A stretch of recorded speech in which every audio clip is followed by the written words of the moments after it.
Ladies and gentlemen, please welcome the longtime former IBF Superflyweight Champion of the World, introducing Jerwin Pretty Boy Ancajas. Tonight, making the first defense of his newly earned crown, ladies and gentlemen, please welcome the reigning and defending WBA Bantamweight Champion of the World, introducing Takuma.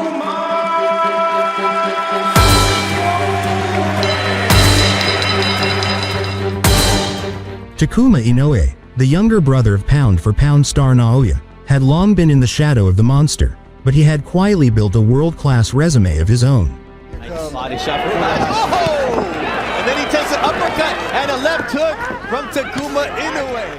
He captured the vacant WBA Bantamweight title in April 2023 with a dominant decision win over Liborio Solis, showcasing his elite footwork, composure, and technical brilliance. Oh, nice one. Left hand really punctuated that.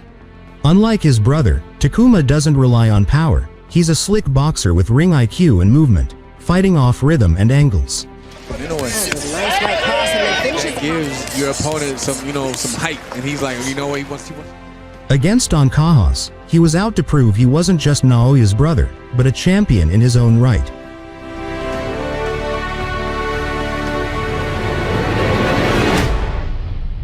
On the call, joined by former world champion Chris Algieri, Takuma. And as we mentioned, reach, and he's filled in nicely after the ring. He goes to the bigger guy. Very nice in and out movement on display here. Punching ability on display. He was sucked down at 115 pounds, wanted to make a change, and according to their camp, he feels much more comfortable. Notice Inoue, we've got a southpaw in Ancajas, but Inoue giving a lot of good head movement, but staying in control of that center line. Takuma standing his ground, using the jab. Ancajas, a little bit twitchy, explosive, looking to land those big shots, throwing the jab down low. We've seen Ancajas unload with the left hand 2 or 3 times. 2-3 punches at a time, which is good. He's not a big puncher, but he does. Misses, and then Takuma Inoue counters with his idol, but looking to make his own legacy here tonight as we look at some of the highlights of the opening round. A little short, landed good, didn't land super solid, but well placed, good timing. Our WBA championship fight, our main event here, Japan. Inoue showing really nice, smooth head movement and upper body rhythm off that step, whether in or out. But still coming up short with the punches. Now, there's definitely a focus there, right? A concentration, and that's left hook over the top as you're dipping your head nicely to get that left hook over the top. And so for Inoue, both men trying to set that up. The dip left hook again from Inoue.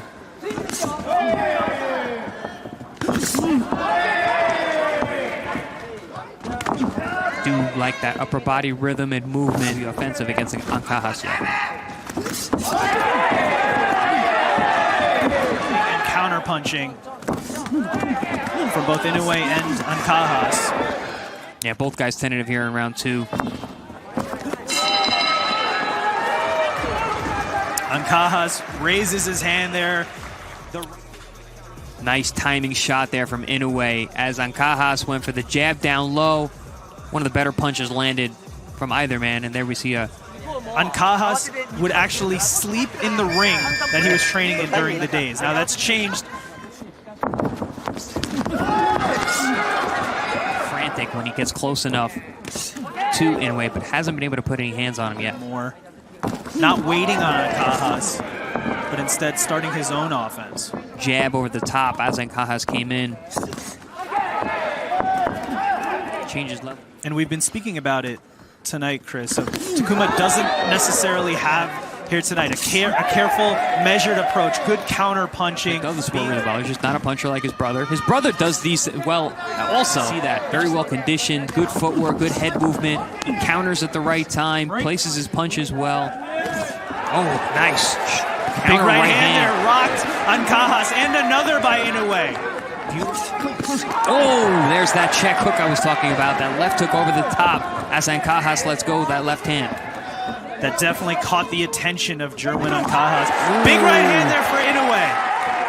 That rocked Ancajas. Didn't see the punch coming. Yeah, you see the formula for good defense. Make Ancajas reach and make him pay. Certainly some signature moments early in this fight. And let's take a look at the dangers of it, because your head is on line for the left hand. But that was that beautifully timed right hand on the way in that shook Ancajas up. Yep, making Ancajas overcommit. Between rounds saying, show him something, show him something. Is there a chance that he was getting too aggressive there and lending himself to Inoue's game plan? And then Ancajas was starting to get over that front foot, and that's why he ran into that shot. Also, that's why the shot hurt him. Win that lead foot battle. And Takuma's he's winning that exchange. Watch your hands. Way.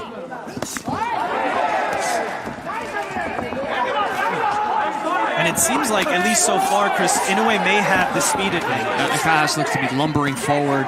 He's not. Big swing and a miss from Ancajas. Mentioned it moments ago. Inoue threw and then was able to get out of range. As he's realizing the speed differential. Both fighters trading body shots. A right hand gets through for Ancajas. Good body work, too. And here comes Jerwin Ancajas.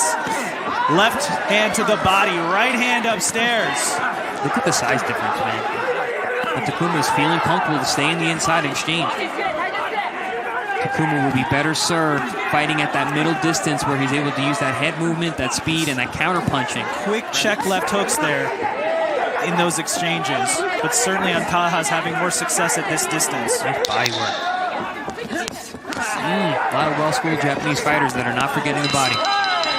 At the beginning of the fight, he was trying to land the big left hand at distance. Now he's moving closer. Actually, the reason that this fight moved to the inside here, he was feeling comfortable with his hand speed, his head movement. He stayed on the inside. I think that as he gets more comfortable and starts to break Ancajas down, then he can move to the inside and look to exchange. A little bit early. Inoue makes adjustments here and fights at the distance he was having success at in the first 3 rounds. He was doing that really well in round 3, but round 4 chose to stay on the inside and exchange with Ancajas. He got hit with some big punches himself. And moved out of the way, out of range from Ancajas, and we've been seeing that a lot tonight. Ancajas coming. And Inoue is very good at letting his hands go and then slip sliding his way out, just like this. And if you look at the movement of Inoue, I mean, this is because we're not seeing the same Inoue that we saw just a round ago. No reason to stand in there and trade with a guy, especially if you're getting touched up and he's bigger. Takuma has the obvious speed advantage and the big clash of heads there. Back to working at distance. Coming forward for working the body. There's a reason he defended his championship belt 9 times. That's just former champion. Moved up in weight, coming to bring it, wants to fight. They finish up the rounds where they're exchanging. They're both smiling, going back to the corner. And another. This time, a shorter right hand to the head. Picking off Ancajas, who's just too slow-footed, too obvious with what he's coming with offensively. And Takuma has the ability to putting pressure, coming forward, and get flat-footed, which is Ancajas' best chance.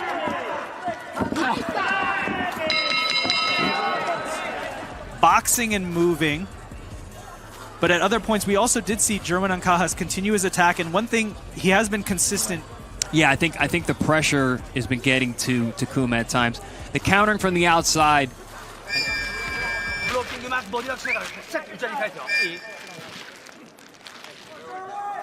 Round 6 here underway. The WBA Championship.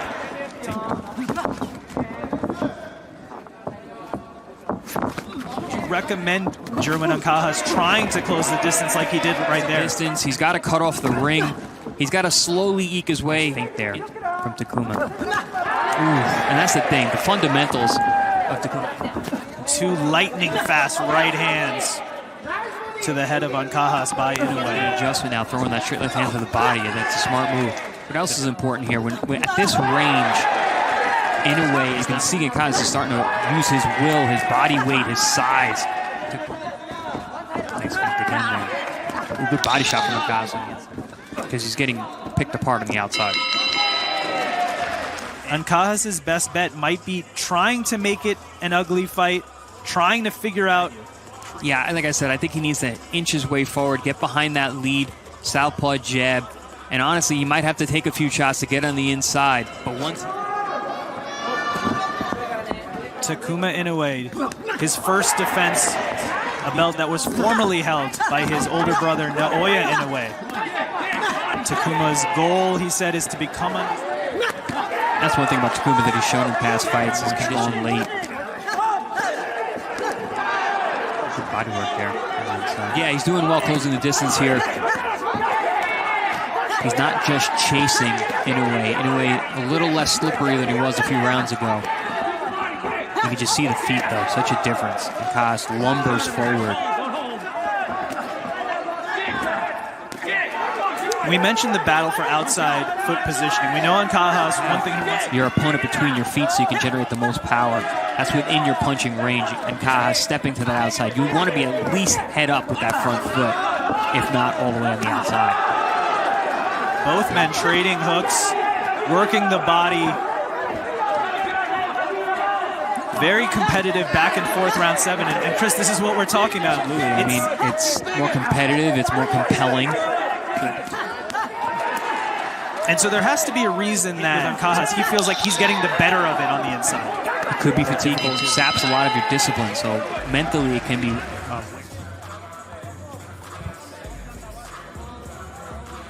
He's not a one-punch guy, and he knows that. There's a nice uppercut on the inside from Ancajas.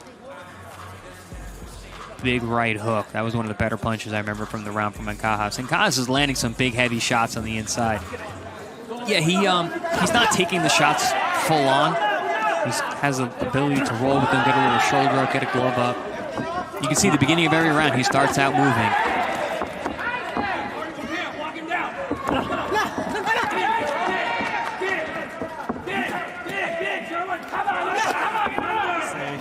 Walk him down.